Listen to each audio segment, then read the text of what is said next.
Hello my dear students, I hope that you are doing good. अब बस कुछ दिन बाकी है क्लास 10 बोर्ड्स एग्जाम्स में और सबसे पहला पेपर है इंग्लिश का। मुझे लग रहा होगा कि आप घर पे रह के तैयारी कर रहे होंगे and you are giving your best. I know that you people are doing your self study and you're making sure that this time you are leaving no stroke to get good marks. So here I am to help you again. Footprints without feet पढ़ाने के बाद, questions discuss करने के बाद बच गया था first slide. अब बच्चों फर्स्ट स्लाइड में क्या है, कुछ चैप्टर्स हैं, कुछ स्टोरीज हैं और आपके पोएम्स हैं। तो आइए देखते हैं कौन से पीवाईक्यूज के, अपने पीवाईक्यूज के क्वेश्चंस जो कि बहुत इंपॉर्टेंट है। टाइम ना वेस्ट करते हुए, क्योंकि एक एक मिनट, एक एक अंश इस टाइम पे बड़ा कीमती है आपका। तो चलिए स्टार्ट करते हैं बच्चों, मेरे साथ, अपने केक सर के साथ मैं पढ़ाऊंगा आपको फर्स्ट स्लाइड का question. So just go ahead and watch out the first slide questions right now. तो पहला क्वेश्चन, तुम्हारा फेवरेट चैप्टर कौन सा? तुम्हारा फेवरेट चैप्टर है, याद होगा कौन सा? कौन सा? याद करो इसको। लेंचो है उसमें, अ लेटर टू गॉड। तो लेटर टू गॉड का पहला क्वेश्चन आपके स्क्रीन पे आप देख सकते हैं मेरे प्यारे बच्चों। How did the hailstorm affect Lencho and his family? It's one of the most important question that has been asked again and again in your textbook. It's one of the important questions जो बार बार आए चला जा रहा है boards में। Letter to God, मुझे लगता है मेरे जितने प्यारे बच्चे मुझसे पढ़े हैं, प्लस जितने बच्चे बाहर स्कूल्स में, डिफरेंट स्कूल्स में पढ़ाई कर रहे हैं, उनके लिए फर्स्ट चैप्टर जो लेंचो का कनेक्शन है गॉड के साथ, जो भरोसा है गॉड पे, वो बहुत ज्यादा अटूट है। और मुझे लगता है कि लास्ट में जितना भी आप पढ़ाई कर लो, ऊपर वाला भी काम आना बहुत जरूरी है, ऊपर वालों की ब्लेसिंग्स मिलना बहुत जरूरी है। So with that the first question is, how did the hailstorm affect Lencho and his family? So आपको पता था Lencho was expecting कि his crops would grow, big crops will grow, he would fetch good amount of money, but unfortunately a hailstorm came into the field and everything was distorted, everything was finished. Now students, the hailstorm completely destroyed Lencho's crops. जो जितने भी Lencho's के crops थे वो destroy हो गए, ठीक है, leaving him and his family with no food and money. This is very important, no food and money for the year, right? This is very important, food and money. उसके पास जो भी था, जितना पैसा था, वो सब खत्म हो गया, ठीक है, इट्स इंपॉर्टेंट। फिर उसके बाद you have to see this, Lencho was devastated. अब दिस वर्ड बहुत होता है, डिवास्टेटेड मतलब जिसका सब कुछ खत्म हो जाए, सब कुछ फिनिश हो जाए, that's the meaning of devastated, कि हर चीज थोड़ा थोड़ा क्या है, खत्म हो रहा है, ठीक है, that is called devastated. Because he had worked hard all season. आपको पता है इस लेसन में लेंचो ने कितनी मेहनत की थी क्रॉप्स को ग्रो करने के लिए, ठीक है। He had worked hard all season only for it to be ruined. Ruined मतलब पूरा खत्म हो जाना, vanished हो जाना, ठीक है, समाप्त हो जाना, समाप्ति की ओर बढ़ जाना, ठीक है। In a short time, his family feared they would go hungry. Despite this disaster, Lencho's faith in God, मतलब जितनी भी कठिनाइयां आ गई, भगवान पे से भरोसा लेंचो का कभी नहीं उठा। वो लेंचो जो फेथ था, भगवान पे जो फेथ था, जो उम्मीद था कि भगवान उसकी मदद करेंगे, इंसान नहीं मदद करेगा, वो हमेशा बिलीव उसका रहता रहा, ठीक है। Lencho's faith in God was unshaken and he believed that God would help them. This led him to write a letter to God asking for money. इस लेटर को पढ़ते हुए जितने भी पोस्ट ऑफिस में एम्प्लॉयज काम कर रहे थे, उनके मन में खलबली सी मच गई। वो ये सोचते रह गए कि ऐसा कौन आदमी हमने आज तक नहीं देखा जिसका भगवान पे इतना अटूट संबंध हो या अटूट भरोसा हो। बट इट वॉज, कौन था वो? लेंचो था, ठीक है, जिसका भरोसा गॉड पे क्या था, बहुत ही अटूट था। Asking for money. The destruction of the crops created both a moment of despair. Despair का मतलब होता है ऐसी नाउम्मीद हो गया था, वो एकदम उम्मीद खत्म हो चुकी थी। And demonstration of Lencho's unbreakable faith. वो दिखाया, डेमोन्स्ट्रेट किया कि उसका भरोसा जो भगवान पे था, गॉड पे था, वो कितना भरोसा अटूट है। Next question, Why did Lencho think God would send him money? उसको क्यों हमेशा लगता था कि भगवान उसको हमेशा पैसा देंगे? ये बहुत इंपॉर्टेंट क्वेश्चन मैं देखा हूं, 3-4 साल से ये क्वेश्चन रिपीटेड वे में आए चला जा रहा है। तो क्वेश्चन का आंसर ये होगा कि Lencho was deeply religious man. तो उसको बहुत भरोसा था, भगवान पे भरोसा। मैं बार बार ये बात कह रहा हूं, he was a very religious person who has a faith on God, firm resolution on God that God will help him someday or the other, and believe that God could see everything, even the troubles in his heart. He had strong faith that God would help him in his time of need. When his crops were destroyed, he thought the only way to survive was by asking God for help. He trusted that God would send him the 100 pesos, now यहां पे जो currencies बच्चों use की गई है that is pesos, तो ये आपको याद रखना कि क्या है, the currency which is used here is pesos, 100 pesos. He needed to replant his crops and feed his family. Lencho's confidence in God was so strong that he didn't doubt this letter would be answered. उसको हमेशा लगता था कि भगवान जरूर उसको जवाब देगा, जो भी नुकसान हो गया है ऊपर वाले की मदद से वो उसको रिपेंट करेंगे, उसको सही करेंगे और उसकी मदद जरूर करेंगे. Moving next to the third question. Nelson Mandela is your second chapter. याद रखना है आपको, ठीक है, जो फ्रीडम है, स्ट्रगल ऑफ फ्रीडम जो किया नेल्सन मंडेला ने, जो किया, नेल्सन मंडेला के बारे में हम लोग बहुत पढ़ चुके हैं, ठीक है, और किस तरह उन्होंने अफ्रीका के अंदर एक रेवोल्यूशन पैदा किया और कैसे प्रेसिडेंट बने लड़के. अपार्थीड जो थी, अपार्थीड का नाम आपको याद रखना है, that was the thing which created a discrepancy और दैट क्रिएटेड कह सकते हैं हम discrimination among whites and blacks in Africa, तो उसके ऊपर बात की गई इस चैप्टर में. How does Nelson Mandela describe the struggle for freedom in South Africa? Nelson Mandela describes the struggle for freedom as long and difficult journey. Many people made great sacrifices enduring operation. Operation मतलब किसी को दबाना, ठीक है, that's called operation. Imprisonment मतलब जेल में डालना, and even death. Mandela acknowledges the courage and determination of those who fought for justice, including people like Oliver Tambo and Walter Sisulu. इन दोनों का नाम प्लीज याद रखेगा. अगर आप चाहते हैं कि आपका answer best of the best हो, सबसे अलग दिखे, डिफरेंट दिखे और मार्क्स आपको ज्यादा मिले, तो इन दोनों का नाम जरूर याद रखेगा. दो नाम है, ओलिवर टैम्बो एंड वॉल्टर सिसिलू. इन्होंने क्या किया था, नेल्सन मंडेला की हेल्प की थी in terms of fighting against apartheid, तो ये याद रखना है आपको. He recognizes that freedom came at high cost, but it was achieved through the united efforts of many brave individuals. The system of apartheid आ गया, ये वर्ड आ गया, apartheid created deep wounds. Deep wounds मतलब गहरी चोट, ठीक है. But the struggle also produced great leaders who fought for the dignity and rights for all people. Mandela himself was transformed by this struggle, going from a young person focused on personal freedom to someone who dedicated his life to the freedom of his people. For Mandela, the fight for freedom was not just about ending apartheid, but about building a nation where all people could live with dignity. Dignity ये word बार बार आ रहा है, मतलब इज्जत, जो इज्जत, खोई हुई इज्जत वो दिलवाना चाहता था. कभी भी नेल्सन मंडेला का ये सिद्धांत ही नहीं रहा है बच्चों की ब्लैक्स को अलग कर दो, व्हाइट्स को अलग कर दो, सबको एक साथ एक छत के नीचे लाइए, ठीक है, और सबको इक्वालिटी पे बात करिए, डिग्निटी पे बात करिए. जो राइट्स हैं, जो बेसिक राइट्स हैं, जो डिप्राइव हो गए हैं, जो खत्म हो रहे थे, उनको दीजिए, उनका पूरा हक दीजिए. That was Nelson Mandela's thought. The next question इस चैप्टर से आ सकता है, वो है what role did Mandela's comrades. Comrades मतलब जो लड़ाई में साथ देता है, उसको हम लोग कहते हैं क्या बच्चों, कॉमरेड्स, ठीक है. Play in the fight against apartheid, तो मैं फिर से नाम लूंगा, ओलिवर टैम्बो एंड वॉल्टर सिसिलू. और एक और नाम आया यहाँ पे, chief Luthuli. played a vital role in the fight against apartheid. They were courageous leaders who inspired others to stand up against the oppressive. Oppressive against system मतलब पहले क्या होता था, whites जो होते थे blacks को क्या करते थे, दबाते थे, oppress करते थे, ठीक है.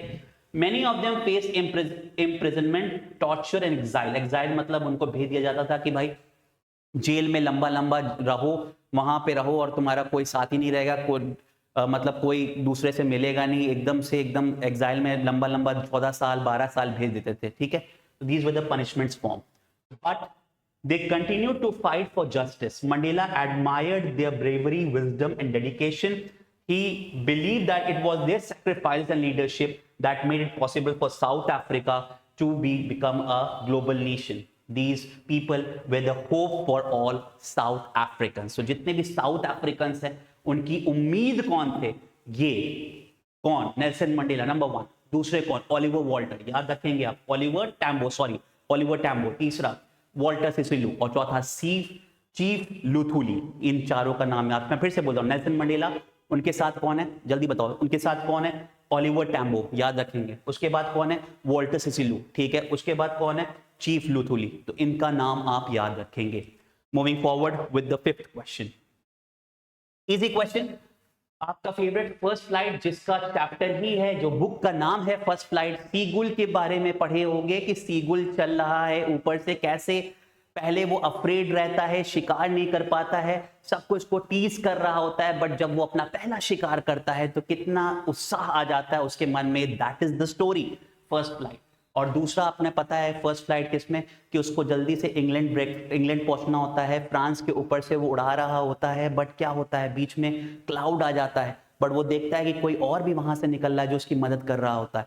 पता नहीं क्या था वो चीज, सस्पेंस थी, एडमायर थी, बट उस पर क्वेश्चंस पूछे जा सकते हैं, ठीक है।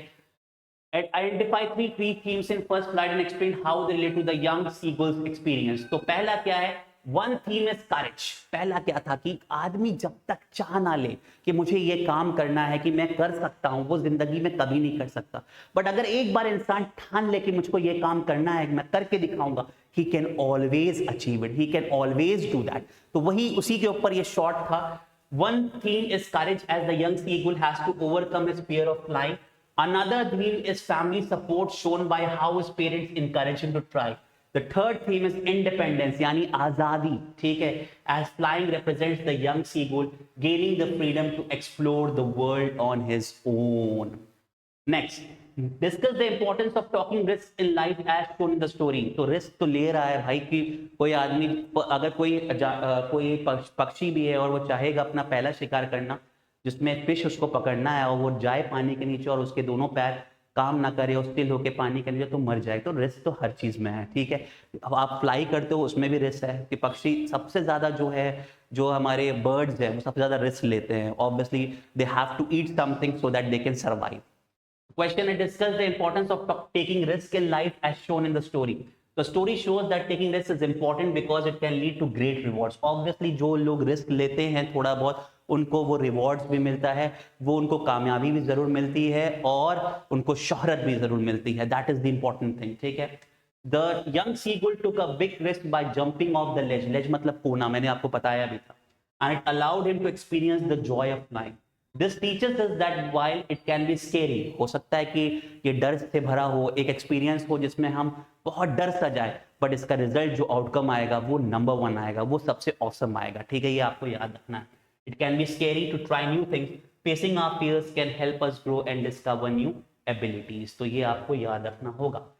नेक्स्ट क्वेश्चन, एने फ्रैंक के ऊपर। ये आप जान रहे हैं कि डेयरी एंट्री के में माहिर थी एने फ्रैंक, मिस्टर कीसिंग, ठीक है, जो उसके टीचर थे, मैथ्स वाले टीचर। तो वो किस तरह से उसको टीच करते हुए, पहले रिलेशन थोड़ा खराब था मिस्टर कीसिंग से, बट किस तरह से उसने, एने फ्रैंक ने किस तरह से इन्वॉल्व किया मिस्टर कीसिंग को अपने कन्वर्सेशन में, और उनको भी अपना दोस्त बना लिया। तो इसके ऊपर बहुत क्वेश्चंस पूछे जा सकते हैं आपके बोर्ड एग्जाम में। एने फ्रैंक के ऊपर क्वेश्चन जो मुझे लगता है सबसे इंपॉर्टेंट क्वेश्चन है आपके टेक्स्ट बुक में, वो ये है मेरे प्यारे बच्चों। Why did Anne feel the need to write in her diary? क्या ऐसी जरूरत पड़ी कि उनको ये चीज लिखना पड़ा, ठीक है, डायरी एंट्री लिखी, and how did she use it. अब एने फ्रैंक के कोई दोस्त नहीं थे, ठीक है, शी वॉज लिविंग अलोन, और जो फैमिली कंडीशंस थी जिसमें डैड और मॉम थे, दे वर ऑल्सो, जो ग्रैनी थी, she was the only one who was taking care of. ये आपने चैप्टर में पढ़ चुका है। चलिए मोटा मोटा बात करते हैं क्या है। Anne felt the need to write in a diary because she didn't have a true friend। That's what I'm talking about। She didn't have any kind of true friends। उसका कोई दोस्त नहीं था, तो उसने अपने डायरी का नाम क्या रखा बच्चों, किटी, उसी को अपने दोस्त बना लिया, ठीक है। ये बहुत इंपॉर्टेंट क्वेश्चन है, ठीक है। With whom she could share her feelings। Although she had friends and family, she felt that her relationships were not deep enough and she couldn't confide in them। मतलब उसको चीज छुपा नहीं पा रही, किसी चीज को, किसी भी बंदे को कुछ चीज एक्सप्रेस करना है, ठीक है, तो वो एक्सप्रेस करता है, तो उस अपनी फीलिंग्स को थोड़ा सा बाहर निकालता है, तो अंदर मन में गिल्ट नहीं फील होता है, या उसको छुपा के रखता है तो अंदर से लोड हो जाता है। तो पर्सन को हमेशा क्या होना चाहिए, एक्सप्रेसिव होना चाहिए। He should be always expressive. Writing in a diary allowed her to express her thoughts and emotions freely without fear of judgment। She treated her diary like a friend and named it Kitty। यही question मैं आपको बता रहा था। Through her diary, Anne could share her inner world, with which gave her comfort and helped her cope with her feelings of loneliness। How did Anne's relationship with Mr. Keesing, आ गया question जो मैं बार बार आपसे कह रहा था, mister कीसिंग पे, ठीक है, evolved throughout the chapter। So at first Mr. Keesing was annoyed, जैसे मैंने आपसे बोला, because she talked too much during his lessons। He gave her extra homework as punishment, asking her to write essays about being a chatterbox। ठीक है, बहुत बोलती थी अपने फ्रेंड्स के साथ, बहुत टॉकेटिव थी when she used to go to the classroom। However, any handle the assignments with humour and creativity, तो इसने हमेशा उस चीज को सीरियस लिया, ठीक है, कुछ नया इनोवेटिव उस होमवर्क में करने की कोशिश की, ठीक है, which Mr. Keesing appreciated. After she wrote a funny poem for her third essay, Mr. Keesing realized her sense of humor and intelligence.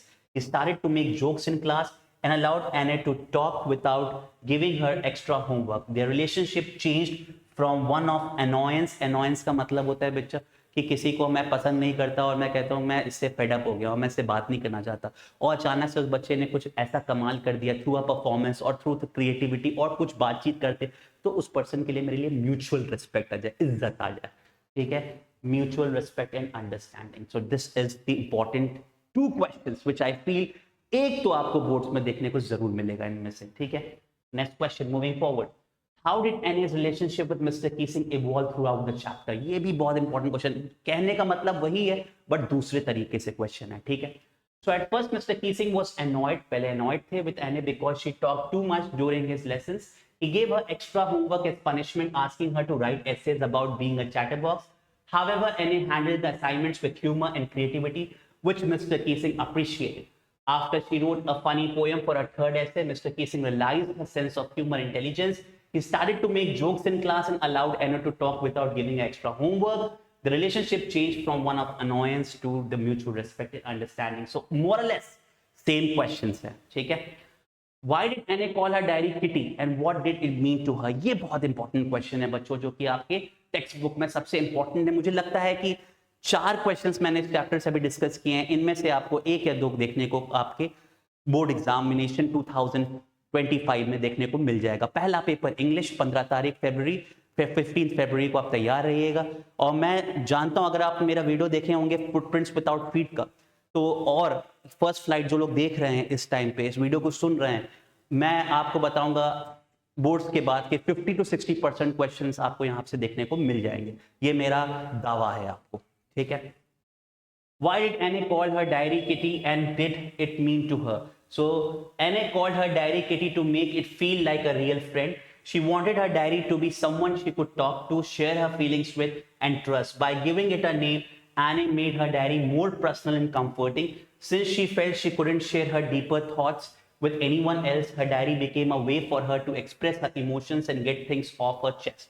It was important to her because it provided a safe space where she could be completely honest.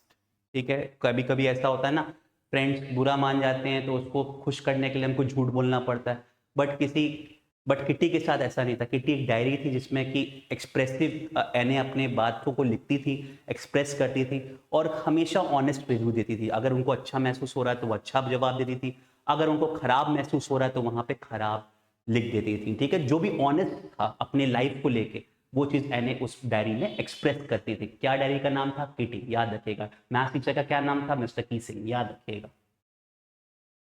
Next question, explain the Maxwell, explain the experiment Maxwell wish to try कैमस्फेरनिया. किसके ऊपर हम बात कर रहे हैं? Mijbil the otter, याद आया होगा मिचबिल द ऑटर के बारे में. Yes, Maxwell hope to raise an otter. Otter का मतलब मैंने बताया था आपको, सील टाइप की प्रजाति, ठीक है, या कह सकते हैं हम समथिंग लाइक हाँ सील कह सकते हैं, और walrus, to be very honest, walrus type की प्रजाति एक नया पेट की खोज में थे. तो मैक्सवेल ने सोचा कि मिचबिल द ऑटर के साथ खेला जाए.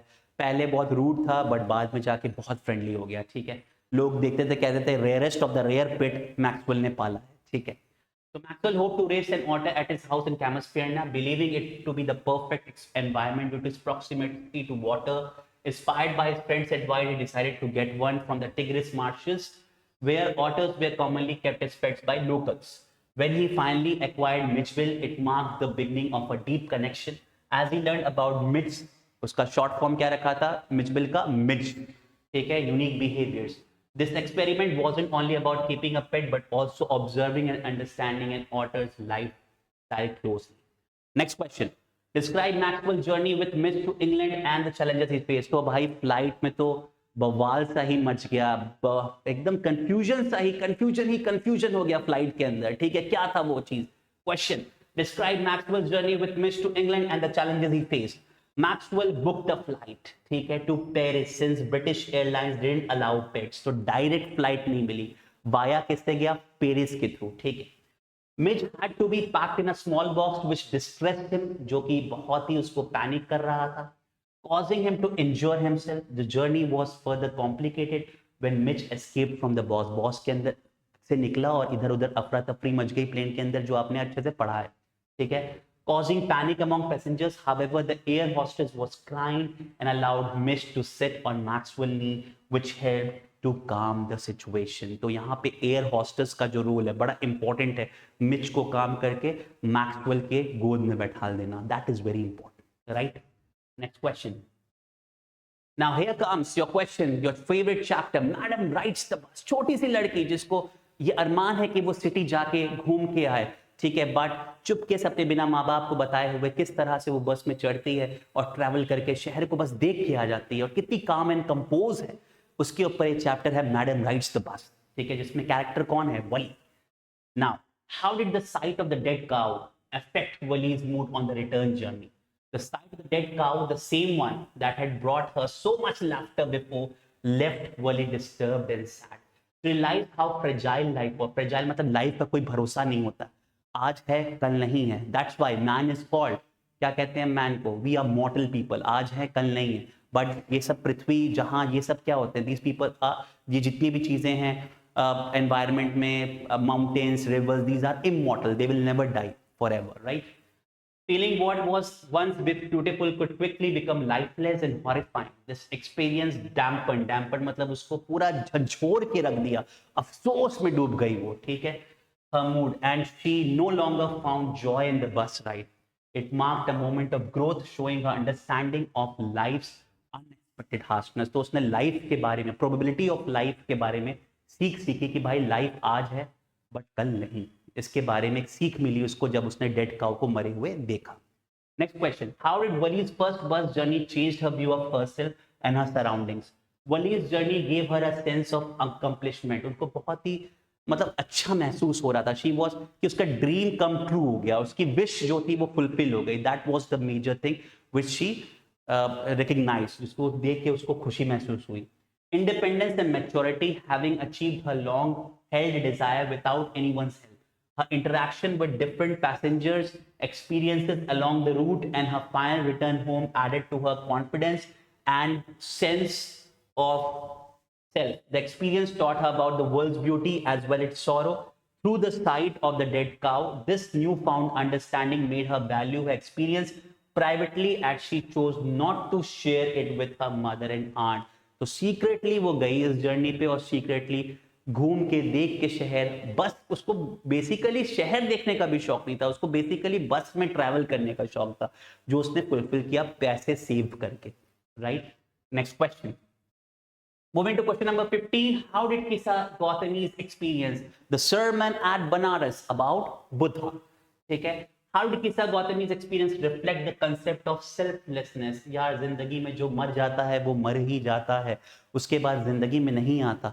बुद्ध ने भी यहाँ पे एक सोशल एक्सपेरिमेंट करते हुए किस्सा गौतमी को समझाना चाहा, बट एक माँ का प्यार था जो ये समझ नहीं पा रही थी, बट फिर भी लास्ट में उसको ये बात समझ में आ गई थ्रू एक्सपेरिमेंट्स की जो आदमी संसार से एक बार डेथ हो जाता है वो जिंदगी में कभी वापस नहीं आता, ठीक है। So initially किस्सा गौतमी's grief made her desperate and focused only her own pain, उसको सिर्फ अपना दर्द दिखा, ठीक है, seeking an impossible cure for her son. Through Buddha's guidance, she learned that death affects everyone, shifting her view from personal sorrow to a shared human experience.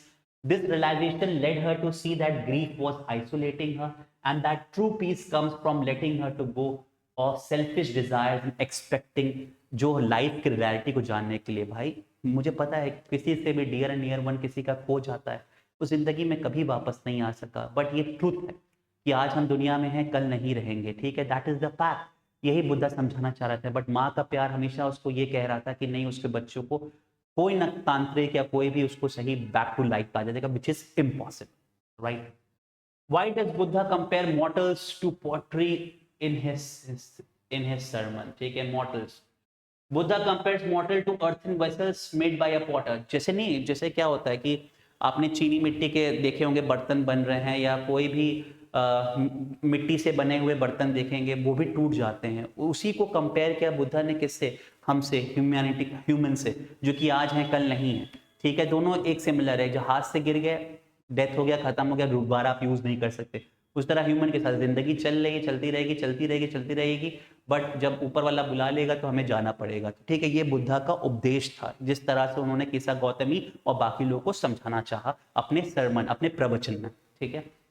Buddha compares mortals to earthen vessels made by a potter, implying मतलब ये show कर रहा था, like pottery, humans are fragile and will eventually break or die. Fragile मतलब आज है कल नहीं, ठीक है, अंत निश्चित है। This comparison serves to remind people that life is temporary, ठीक है, and that death is an inherent part. जो अगर लाइफ में, जिंदगी में आए हो तो आज जिंदगी है और कल मौत भी आएगी, that is the basic.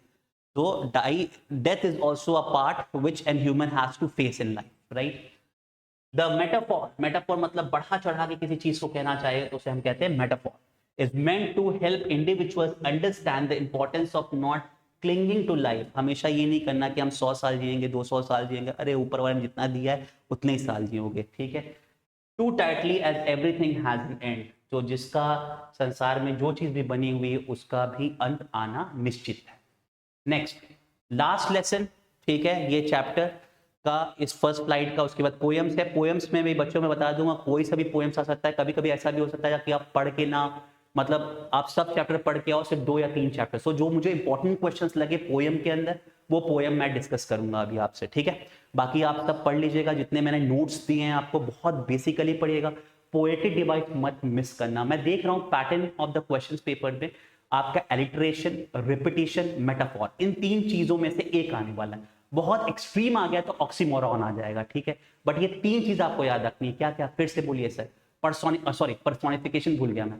Personification number 1, दूसरा मेटाफॉर, तीसरा एलिट्रेशन, चौथा रिपीटिशन, और एक्सट्रीम केस आ गया तो ऑक्सीमोरॉन। ये 5 चीजें अपने दिमाग में बैठा रखना। पोएट्री के लिटरेरी डिवाइस में ये चीज आ सकती है मेरे प्यारे बच्चों, ठीक है। रेस्ट ग्रामर्स में आपका तैयार है, टेंसेस मैंने आपको बता चुका है, डिटर्मिनर्स आपने पढ़ लिया है, सब्जेक्ट वर्ब अग्रीमेंट में आप कमांड ले चुके हो। डायरेक्ट इनडायरेक्ट में मिस्टेक्स कर रहे हैं, बट जो चार्ट मैंने आपको बना के दिया है, गाइड चार्ट, उसको पढ़ लीजिएगा, बहुत बढ़िया से कीजिएगा। पेपर में कुछ नहीं है, बेस्ट ऑफ द बेस्ट मैंने आपको दे रखा है, best of the best marks आपके आने जा रहे हैं, मेरा पूरा कॉन्फिडेंस है। Next, describe the personalities of Lomov, Natalya and Chubukov. Lomov जो थे वो एंग्शियस थे and easily upset, especially because of his health issues. That's why he wanted to get married, because he wanted to settle down with Natalia, have a very good life, ठीक है। और जितने भी चीजें थे उसके घर के टेक ओवर करने के लिए, टेक केयर करने के लिए, वो सब पूरा मैनेज कर सके Natalia. He wants to get married, but he is also very stubborn, मतलब झुकना नहीं चाहता वो, ठीक है। Natalia is strong-willed and proud, refusing to back down in arguments, even over small things. Chubukov is welcoming of Lomo's proposal, but is also quick to join in the arguments. Showing he is just as stubborn. Stubborn मतलब किसी की बात नहीं सुनने वाला, अपने पे stick करने वाला। कोई बोले कि सही है, वो कहेगा नहीं नहीं मैं सही हूँ। That's all stubborn. Together their personalities make the situation funny and chaotic. तो ये प्ले ही है, दोनों के बीच में लड़ाई, फिर समझौता, फिर लड़ाई, और फिर लास्ट में मेकअप, और फिर किसी बात पे लड़ाई, ठीक है। तो एक तो डॉग का मुद्दा हो जाता है जिसमें दोनों लड़ने लगते हैं कि किसका डॉग बेस्ट है।